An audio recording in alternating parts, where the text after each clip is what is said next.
Salut Alix, moi je m'appelle Vincent, je viens du sud de la France. J'ai bougé à Paris pour mes études, j'ai fait 2 années de communication à Paris 8, spécialisé dans le multimédia. Ensuite j'ai bougé au Gobelin pour faire une année de licence en ingénierie en communication, une année professionnelle en alternance. Et aujourd'hui je travaille chez Ace Entertainment, un éditeur-distributeur de films et de séries. Et je suis graphiste, community manager et monteur. Quant à moi, j'ai fait 3 ans en licence de formation en communication. C'est là où j'ai rencontré Vincent. À côté de ça, je me suis toujours intéressé à des pratiques artistiques comme la musique et la vidéo. J'ai d'ailleurs exercé pour Radio Marais en faisant des vidéos et maintenant je suis vendeur chez American Apparel de vêtements. Qu'est-ce qui vous a fait créer votre entreprise et aussi pourquoi dans la mode? On a des formations créatives. Dans la licence au Gobelin, j'ai quand même eu un cours où on devait monter une entreprise fictive.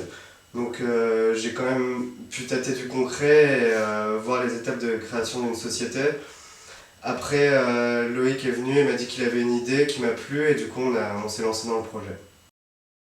Moi j'ai toujours voulu essayer de me lancer dans un projet, lancer une entreprise.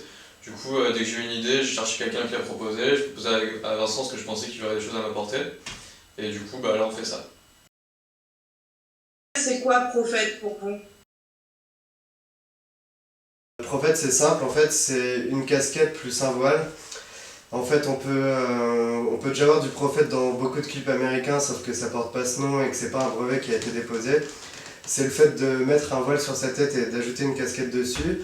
Nous on y a ajouté un système d'attache aimanté et voilà, prophète donc c'est une casquette plus un voile qui s'accroche avec des aimants. L'idée c'est vraiment de créer un mouvement, une nouvelle mode, et on espère que les gens vont s'assumer, marcher avec, et pas juste mettre ça en soirée pour triper. Et quelles ont été les étapes de création de votre projet de Prophète du coup? Voilà, on a déjà beaucoup discuté ensemble sur ce qu'on aimerait que ça donne. Ensuite, j'ai fait rencontrer à Vincent une amie à moi qui était en école de mode, avec elle on a dessiné un prototype, elle nous a vachement aidé là-dessus sur quelle forme on allait donner au voile. Puis après, ça a été des étapes, qu'est-ce qu'on allait mettre sur les voiles, est-ce qu'on choisissait du tissu déjà fait, ou est-ce qu'on faisait nos propres visuels, quelle forme de casquette on voulait, qu'est-ce qu'on veut faire ensuite à part des casquettes. Voilà, donc une fois qu'on a défini le produit, concrètement on a dû chercher des fournisseurs, donc on a dû acheter du tissu, chercher des fournisseurs de casquettes, chercher des fournisseurs d'étiquettes, ce qu'on a aujourd'hui. On a aussi cherché un imprimeur pour imprimer les visuels sur nos voiles. Aujourd'hui on a tout ce qu'il faut pour la production. Maintenant on travaille beaucoup sur la communication et le lancement de la marque. Donc on a des amis qui vont nous aider à lancer une soirée. Parallèlement on est en train de préparer une vidéo teasing de la marque et voilà donc. Faut retenir vraiment qu'on a essayé de fonder autour de nous une communauté avec nos amis, et voir pour agréger tout le monde et voir qui peut nous aider. Et dès le début, on a eu des bons retours, le produit plaît, et on a rapidement trouvé des gens prêts à nous aider, qui avaient les compétences dont on avait besoin et qu'on n'avait pas. Par exemple, on a Sam qui nous a fait le logo, c'est pas nous qui aurions pu le faire, on a des amis qui nous ont fait le site internet, pareil, on n'a pas les compétences pour lancer un site internet. Au niveau du financement, vous pouvez que faire du financement personnel ou vous allez peut-être faire appel au crowdfunding ou des trucs comme ça? Alors pour l'instant on a juste mis de notre argent et là en fait on compte faire un petit peu connaître la marque et la lancer sur une base vraiment parisienne et une base de niche en termes de communication. Et ensuite une fois qu'on est un petit peu connu, on a envie de lancer un KissKissBankBank ou de se lancer sur une plateforme de crowdfunding pour trouver des investisseurs et pouvoir produire en majeure quantité. En fait, on avait quand même un problème, c'est que si le produit n'existe pas sur le marché, et si on voulait garder l'idée secrète parce que la faire choper, il fallait mieux qu'on investisse nous-mêmes et faire une production limitée que demander sur internet de l'argent et qu'une grande marque le fasse à notre place, quoi. D'ailleurs dans les étapes on a oublié, on a premièrement déposé le concept, déposé le nom de la marque et voilà. Ce projet, c'est une aventure que vous avez faite à deux.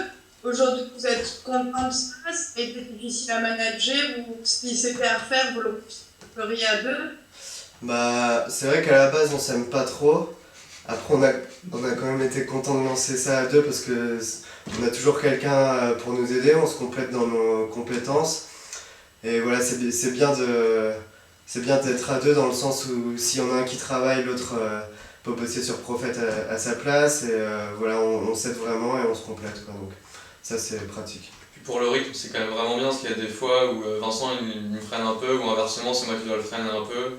Et il y a des fois, on s'accélère ensemble parce qu'on a envie vraiment on est sûr d'une idée et on aide l'autre à ce qu'elle. Par exemple, Vincent lance une idée, je fais ok, c'est génial, et on fait en sorte que l'idée soit vite lancée. Faire des recherches plus rapidement parce que du coup, on est deux à chercher sur ça. Ça permet aussi d'augmenter notre réseau. Il y a le réseau de Loïc, il y a le mien, et du coup, on a beaucoup plus de contacts. Et pourquoi créer votre entreprise? Alors, on a tous les deux décidé de créer notre entreprise, d'une part parce qu'on a beaucoup de mal avec l'autorité. Je travaille actuellement et j'aime pas j'aime pas travailler pour quelqu'un. On a vraiment ce besoin de bosser pour nous et d'être porté par un projet qui nous plaît vraiment. C'est aussi pour ça qu'on n'a pas voulu lancer une entreprise où on lançait quelque chose en se disant ça va marcher, mais on a plus voulu lancer quelque chose en se disant on aime ça et on va le lancer. Est-ce que ça marchera? On ne sait pas, mais c'est ça qui nous excite. Vous avez choisi la France, mais est-ce que c'est vraiment un choix? Est-ce que vous avez envie de bouger, de développer la marque ailleurs? En fait, on a choisi la France, plus particulièrement Paris, parce qu'on habite tous les deux ici et que c'était plus simple pour nous de commencer ici. Puis on savait qu'en étant à Paris, on allait forcément trouver des contacts et des réseaux de distribution ensuite pour lancer le produit. Puis même avec, il y a plein de choses qui se font à Paris. Si vous cherchez les blogs, le plus de soirées c'est à Paris, donc c'est bien d'être ici pour l'instant. Mais on ne se ferme pas à bouger ailleurs et continuer à faire évoluer la marque dans d'autres pays ensuite. Ouais. Après, c'est aussi vrai que c'est d'un côté une chance d'être à Paris parce que on le voit avec toutes les marques et pas mal de produits qui se lancent. Paris, ça reste un pôle de base où une fois qu'un produit marche, il s'étend vers la province. Donc c'est plutôt cool. Vous vous voyez où dans 3 ans? Ce qui serait beau dans 3 ans, c'est qu'on puisse voyager avec cette marque et peut-être nos autres projets qu'on aura ensemble avec d'autres amis et voilà, qu'on continue à faire évoluer tous nos projets partout dans le monde et qu'on puisse dire The world is mine.